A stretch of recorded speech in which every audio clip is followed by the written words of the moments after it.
now I may be in trouble with that. Yeah, well, you're pushing your luck everywhere now, Senator.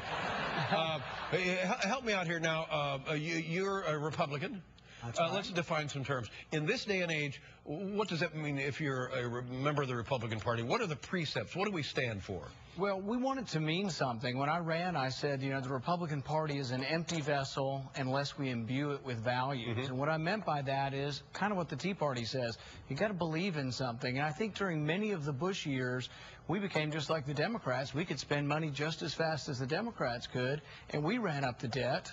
And that was a problem for me. I thought really that government needs to live within its means. Live within its means. So that would be that's the headline for the Republican Party. If you're a Republican, you stand for fiscally responsible government first and foremost. I think so, and I think it unifies a lot of people. And what about then if the Tea Party, does that overlap with the Republican precept? Yeah, and the difference is, though, the Tea Party will tell you if you go and interview with them, you got to go city by city. They're each individual group, and you have to interview with them. If you interview with them, they'll tell you if you don't vote correctly, or if you vote with the Republicans when they're voting to bankrupt the country, we'll bring you home too. They're not very shy about it. So, as a freshman senator, how does that make you feel? Are you comfortable with that kind of pressure? Yeah, because I guess most of my adult life I've been criticizing both parties often for their failure to really rein in spending. Yeah, and so now characterize for us Democrats. Where do they stand fiscally?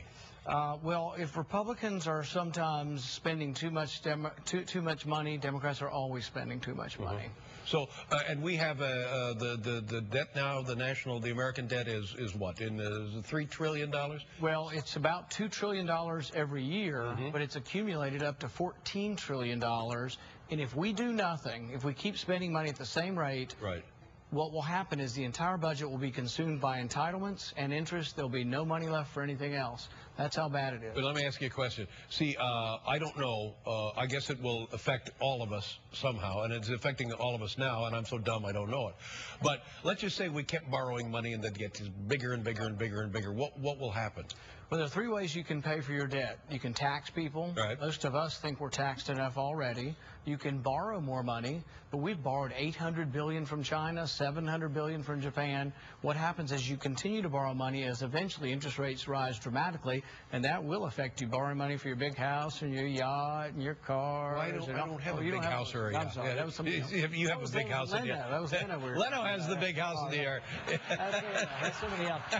But so either you tax people, or you borrow, right, or you simply print the money to pay for your debt. I saw a thing the other day that said that the Republicans are in favor of tax cuts for big corporations and people making a substantially wealthy income. Is that true? Well, I think ultimately, how would that help us with the? Well, I think ultimately we're for shrinking the public sector and growing the private sector.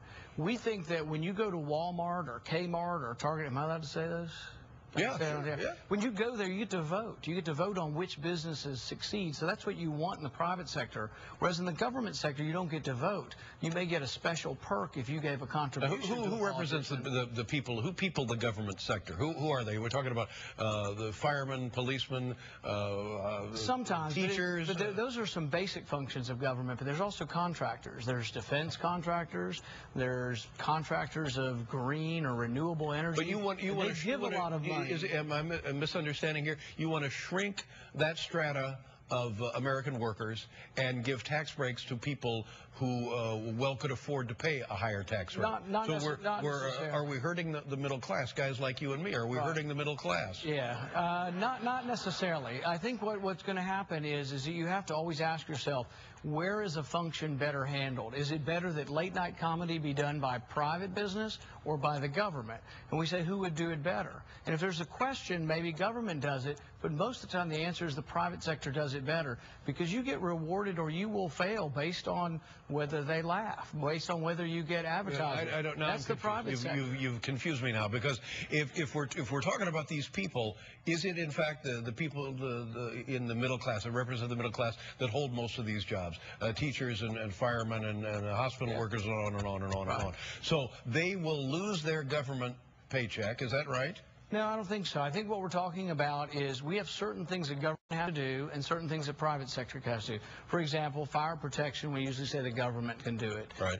And Army, we usually say the government does it. But there are certain things, late night comedy, being a doctor, being a plumber, that we leave to the private sector. And what my philosophy, or the Republican philosophy, is leave as much of that as you can in the private sector and try to have the public sector only do what it needs to do or what we have to have done in the public sector. Well, you mentioned plumbers, but the plumbers aren't, typically speaking, governmental employees. Exactly.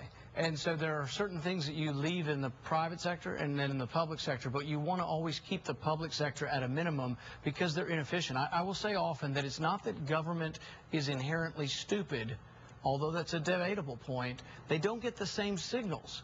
You and I get a signal. You have to pay your employees. You have to make a profit. You have to make earnings for the people who want to advertise with you. You're forced to do something, to give a product.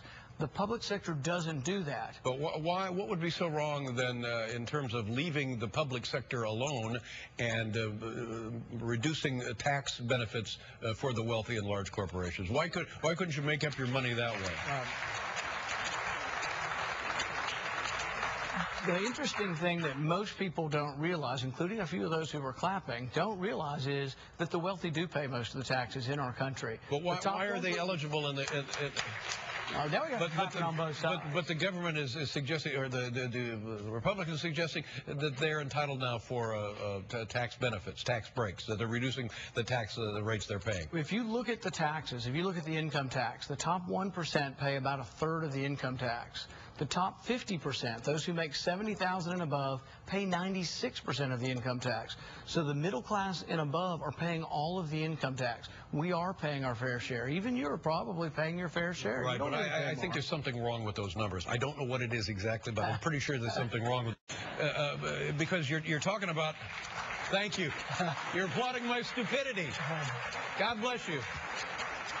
I don't think it makes sense to me. You look at these people in Wisconsin, and we're talking about the people we've been talking about. Why don't we just raise the taxes and let these folks have their collective bargaining, have their union representation, and go back to their jobs? Well, raise the taxes on the wealthy, or don't even cut the taxes. But I guess the argument is you have to look at the details and say, have we been generous with teachers in Wisconsin? The average teacher in Wisconsin is making $89,000 a year to work. It should be making twice that. Yeah, the school system in the United States of America is in desperate need of attention. I mean, we agree on that. The school system is bereft. It needs attention. It is fallen behind. We are embarrassingly trailing other nations in terms of public schools. Yes, we can agree. We can agree to the problem, but here's the rub. In Washington, D.C., we spend $20,000 per pupil, and we still have a crummy school system that's failing our kids. Our kids are dropping out. Half of them are dropping out before they finish high school. Their scores are abysmal, and we spend more and more money. So money's not always the answer. You have to do something, but I think part of the problem is we've taken education from the local sphere, and now we control it from Washington. I think that's been a mistake. Well, something has gone haywire because it's not working, and I'm not sure that I agree with that argument. And by the way, if we're going to throw money at something, what about education? You know, for God's sakes, let's just see if it improves somehow. Well, I think competition makes things better. You have to compete with other late-night comedians. I have to compete with other physicians. I think competition makes us better. Think if you didn't have that guy, what's his name, you have to compete with. You know, I think he's wrong about some of these things. I just can't tell you why. Sorry. Do me a favor, sail it out. Thank you. Thank you very much. Rand Paul. We'll be right back with Bright Eyes, everybody.